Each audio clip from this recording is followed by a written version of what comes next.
بلوچستان میں اعلیٰ تعلیم کے حصول کے لیے یونیورسٹی کے قیام کی بات ہوئی ہے.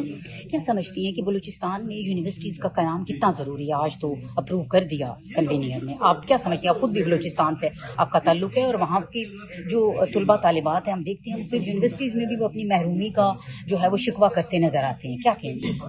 بسم اللہ الرحمن الرحیم. شکریہ.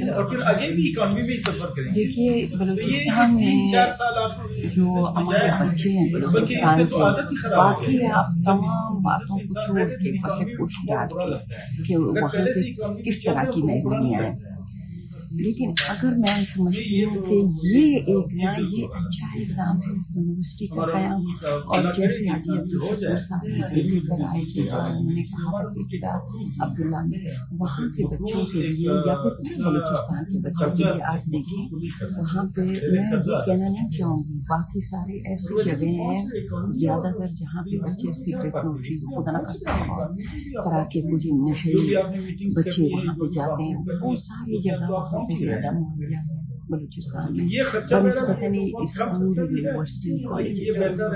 یہ ایک بہترین قدم ہے، بلکہ اس سے پہلے 1100-1200 کی تعداد میں بچے وہاں پہ یونیورسٹی میں پڑھ رہے ہیں.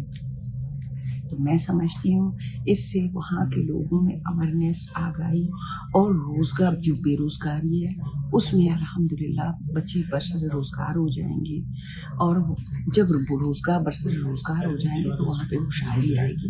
لیکن بلوچستان کے لوگ کس لیے خفا ہیں؟ اس لیے کہ ہمارے سائے اور مسائل پہ ہمارے حقوق نہیں دیے جائیں، اور یہ جو لوگ پہاڑوں پہ ہیں ان کی بھی یہی ڈیمانڈ ہے کہ ہمیں سائل اور مسائل پہ ہمارے حقوق نہیں دیے جائیں. اور اس بات پہ ہماری گورنمنٹ اسلام آباد بلوچستان ہمیشہ ان کی دوربین سے دیکھتا ہے جو بہت دور نظر آتا ہے. تو میں سمجھتی ہوں یہ ہونا چاہیے، بلکہ لازمی ہونا چاہیے. Thank you.